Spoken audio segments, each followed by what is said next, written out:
An attorney at the Right to Protest, and of course this is in connection with the incident this morning where students were protesting outside of Wits University, and one individual was shot and killed. Stanley, thank you very much for joining us. Now you represent the students through the Right to Protest. Just tell us a little bit about your work and also how you're intervening to assist the students today in light of the incident. Thank you for having me. So the Right to Protest project, so it was a project that was established during FISMA's fall, and its main purpose is to respond to protesters and to assist those who wish to exercise their constitutional right to protest.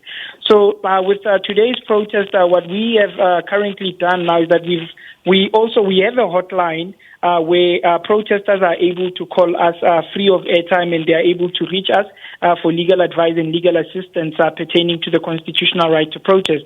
So what we have done today is that we have contacted our member organizations, the Lawyers for Human Rights and the Socio-Economic Rights Institute, to respond to the students who have been arrested and detained at Hillbrow. So we are more of a referral network, and this is how we assist protesters across the globe.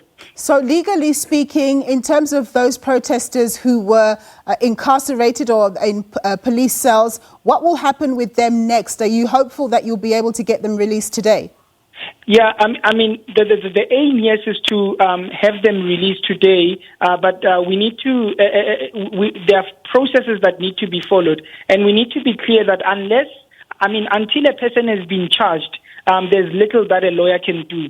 So we have dispatched our legal team to attend to the police station. Number one, to identify what charges have been brought against the arrested students, and therefore, once we've got the charges, then it is then where we can determine whether we are able to get police bail, because there are three types of bail, and police bail is one of them, and it is all dependent on the charges, and also to a certain extent dependent on whether the person is a first-time offender and whether the police are inclined to giving that person bail. And one thing is that police bail is entirely the prerogative of the investigating officer.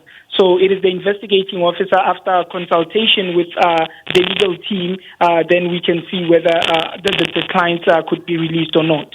So in the meantime, what happens around the incident that took place today? Of course, it wasn't a student who was killed, but nonetheless, alleged overhandedness by the police has led to this situation.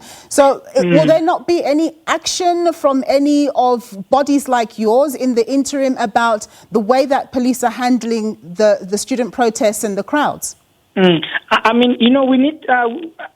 The one thing is that, our police forces have been, in multiple occasions being found, guilty of inappropriate and excessive use of force, right? And, I'm not sure about the entire facts of how the person who was allegedly shot and killed, how they died. But, some are saying it's a rubber bullet and so forth, but even a rubber bullet itself, it's proof that it can kill a human being, and that is an example of an excessive use of force, an inappropriate use of force.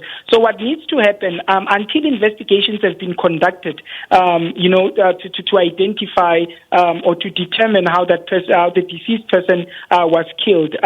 Unfortunately, there's very little that we can do, and also we need to remember that any wrongdoing of the police is something that needs to be investigated by IPID first.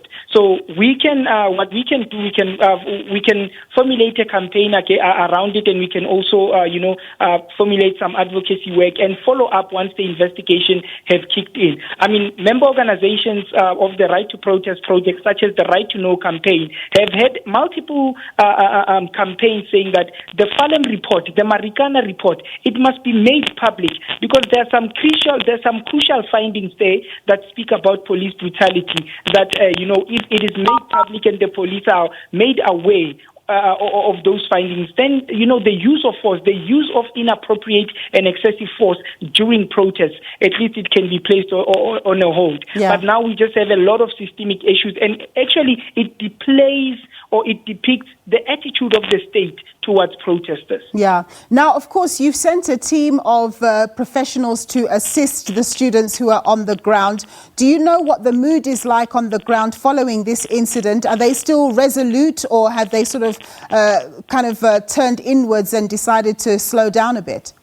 Well, on that one, I'm not quite sure because, as I said, I'm not in Gauteng. I'm actually attending to another volatile situation in Phalaborwa where a mining community, has been arrested, after a protest. And we've just had our matter postponed for, various reasons. So at the moment, I can't really tell. What we rely on is we rely on the calls coming from the students on the ground to the R2P hotline telling us what's the situation. But so far, we have not had any, we have not had any calls regarding the situation since we've dispatched our legal team to the police stations where the students are incarcerated. Because I think the important part also for us is that once a protester has been incarcerated, we need to act swiftly, and that's what we are doing now, and just placing a lot of resources there, because incarceration comes with a lot of psychological trauma, especially for a youth, especially for a student